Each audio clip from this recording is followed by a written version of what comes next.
Welcome to the December issue of BBRO BeetCast. I'm Francesca Broom, your host and Knowledge Exchange Manager for BBRO.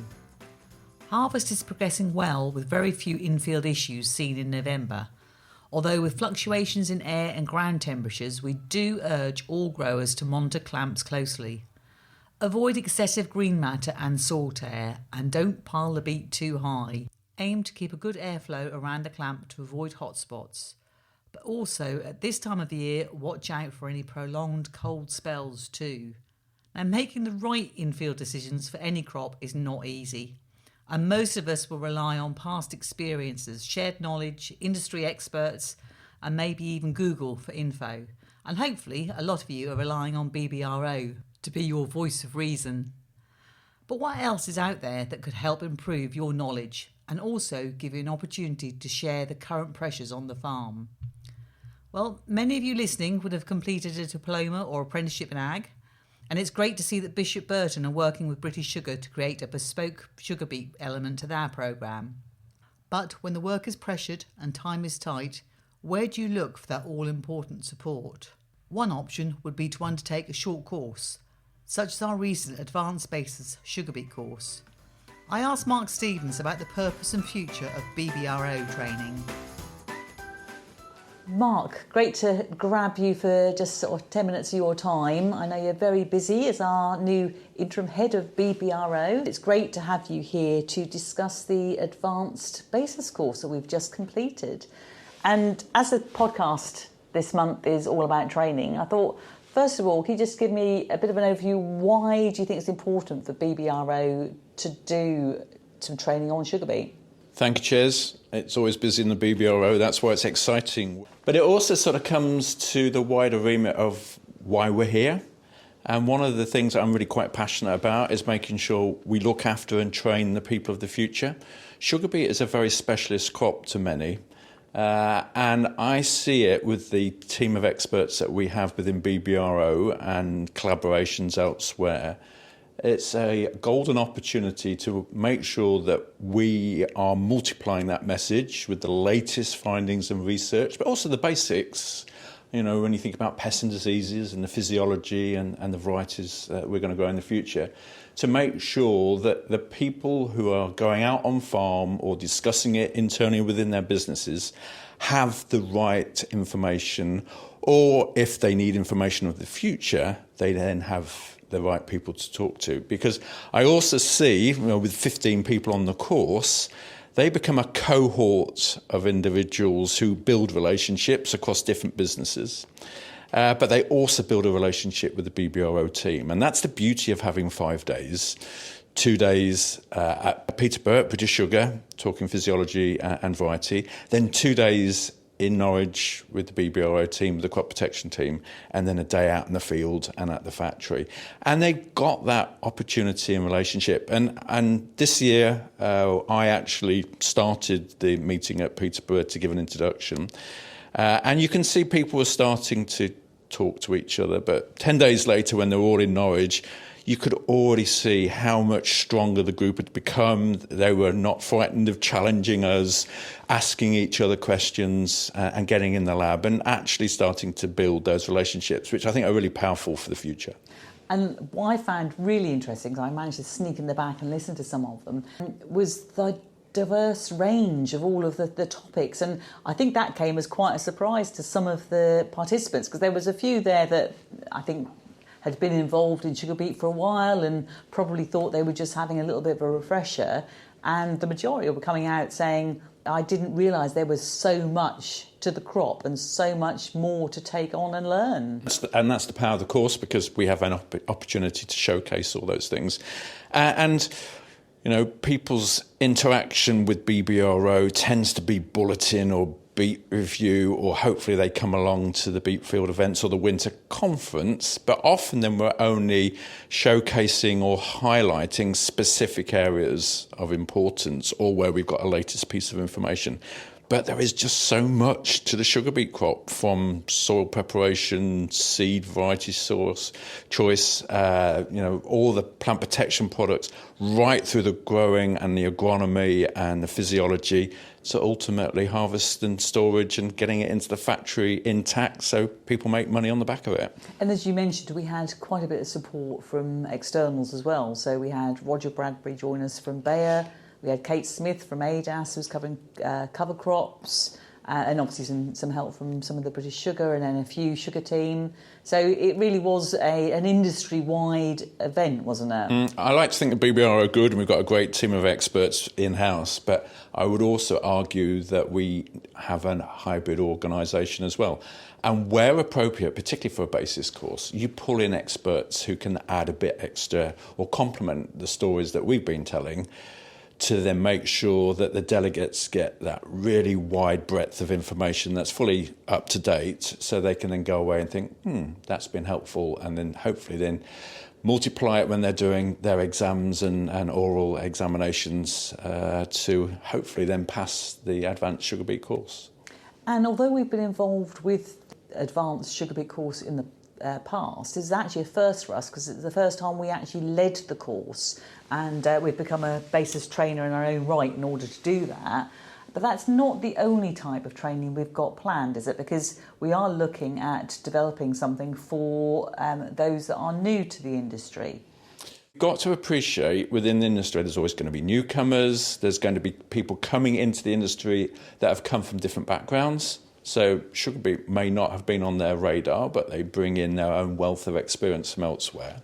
So our plan is to have an online teaching resource that will just be some short, snappy presentations on the sort of the basics of growing sugar beet, which hopefully there'll be something for the operators and for farmers, growers to take on board, and as a start for any new agronomists coming into the industry. And hopefully that will be launched later on in 2025. Yeah, and it's a great resource that will develop, and hopefully we'll see lots of new faces coming into that who ultimately then end up doing the advanced basis course of the future. Yeah, and that's our plan. And obviously there's quite a lot of other training going on around in the industry, so we'll perhaps take a little look at what some of the others are doing. So. Yeah, and it's always important to make sure we horizon scan and see what else is out there, and if there are things that we need to build into some of our courses, then we'll do that as well. Yeah, so thank you very much for your time, Mark. Not at all, Jez, and happy Christmas to everyone. On leaving Mark, I spied two of the advanced basis participants hanging around in a rather noisy cafeteria, so I took the chance to just twist their arm for a few words. So we meet up with Matt Keane of BASF and Tom Ollivant from Hutchinson's. And I just thought I'd catch your attention for a few moments and just see how you're getting on with. First of all, Matt, is this your first basis course? It's not. It's my second, third or fourth. I'm not sure. I lose count. But what I can say is it's the most informative. I think it's been really good. I've been in the industry a long time, and you kind of think you know enough about sugar beet. It appears that's not the case, and what we've learned over the past few days has really opened my eyes of what I don't know and what expertise is out there to help me look at different things in a different way in the sugar beet crop. Well, that's great to hear. And I must admit, we do feed you quite well as well, don't we? So whether that has any influence over the way you've been feeling. That's been a big influence. It's been very nice. We've been very well looked after, thank you. But we have got some really good speakers here and some experts, obviously, in their own field, in BBRO and externals. So, Tom, is there a particular area that you've enjoyed most? I think it's the chance to meet and interact with others in the industry, but also within BBRO who we don't necessarily get to see and speak to so often. So it's that interaction it's been really valuable. Yeah, and is this your first advanced course? This is my first advanced course. So like Matt said, it's been very informative and really enjoying it. And what's been your involvement in sugar beet in the past? So I'm an agronomist, so looking after sort of sugar beet crops across Lincolnshire. Yeah, okay. So what do you think you'll take from this to go back? It's more, I guess, the attention to detail, and sort of speak about new technologies coming through and just general knowledge as well. Obviously there's more pressure on the industry, so understanding more about the sugar beet crop and how things work, it's going to be really beneficial going forward. And I'm really pleased that you said attention to detail, because next year our focus for the whole of BBRO is going to be detail delivers. And that's where we're going to really be pushing things. So you're spot on, and hopefully we'll be able to support more than just those that have been taking part in the Advanced Sugar Beet course. So thank you both very much. Thank you. Advice and training are critical components in ensuring the growth and sustainability of the agricultural sector. But as mentioned, there is much more to be gained. I'm sure that many of you have been to college, university, or maybe a member of your local Young Farmers Club, and you'll understand how important it is to have that support network. If you don't know what is available in your area, I would recommend making contact with your local agricultural association. I caught up with Francis Robeson, Food, Farming and Discovery Trust Manager based at the Royal Norfolk Agricultural Association, to find out more about some of the things they have to offer. So Francis, it's great to see you in your role as the Food Farming Discovery Trust manager. Mm-hmm. And obviously I've known you for quite a few years through your time in Young Farmers and being the county chairman. But it's great to see you here at the RNAA. But can you just tell me a little bit about the Food Farming Trust? Yes, the Food and Farming Discovery Trust was set up in 2016 by a number of individuals and organisations that felt we needed to have more of a farming education presence in Norfolk. So we are integrated but separate from the RNAA, which means we're a separate charity, but we work very closely to deliver the RNAA's educational objectives. I know that you've just recently had a very successful conference. Do you want to tell me a little bit about that? Yes, so we had our very first food security conference on Wednesday 20th of November, which was kindly funded by the Clan Trust. So that was a free event for sixth form and college students in Norfolk, and we had just under 150 sign up to attend. Talks ranging from controlled environment agriculture, land use management, water management, soil health, the role of sustainable livestock in an agricultural system, and a few other subject topics. So that was really, really interesting. We're just in the process of gathering feedback at the moment, but on all accounts it looks like the teachers that brought students are very happy, the speakers were very happy, and the students learned quite a bit as well. So that was a really, really good event that we're pleased went well, and hopefully we'll be able to run it again in the future. So as sixth form students, how aware were they of their own food security in Norfolk and in the UK? So the students that aren't from agricultural backgrounds or aren't studying agriculture, they didn't know a huge amount where their food comes from. They don't necessarily understand the challenges that farming and agriculture faces in the UK, but they are all concerned about their food security. People certainly, they don't know it, but they have the solutions, and as long as we work together in a productive manner, we'll find a way around things. Oh, we certainly see a lot of really positive youngsters entering the farming arena, and particularly with us with sugar beet. But your job role is quite diverse, and you actually start from the age of 5 upwards? Reception and infants. So when we organise the educational activities for the Royal Norfolk Show, I handle all of the bookings for school students and home educated students who can all attend for free. And the topics of that, I mean, I know this year we obviously it was sugar beet, so we were very pleased to be involved with that. I'm so glad to remember. Yeah, not one I'm going to forget. But you try and pick a different topic each year? Yeah, we do. So last year in 23, it was Norfolk fruit and veg. So that gave them quite a bit of flexibility to cover a large scope of different items, and then the year before that was potatoes. So for 2025 we are doing malting barley. Obviously Norfolk and East Anglia is the bread basket of the UK, and we produce some of the best quality malting barley in the world, really. So we are focusing on that. So for 2026 it will be things like mustard and mint. Obviously we've got Conventum up the road, and we've got some herb processors down the road in Suffolk as well. So we're hoping to tie in with those and look at alternative cropping and other things that you don't necessarily see quite as often, but that will be a really interesting one to cover off as well. Yeah, and you mentioned Suffolk, and obviously BBRO, we attended the Suffolk show as well, and we try and get round to various bits and pieces. So your role, is there something sort of similar in most of the agricultural associations? I believe most of the associations have someone in-house, whereas I'm obviously a separate organisation.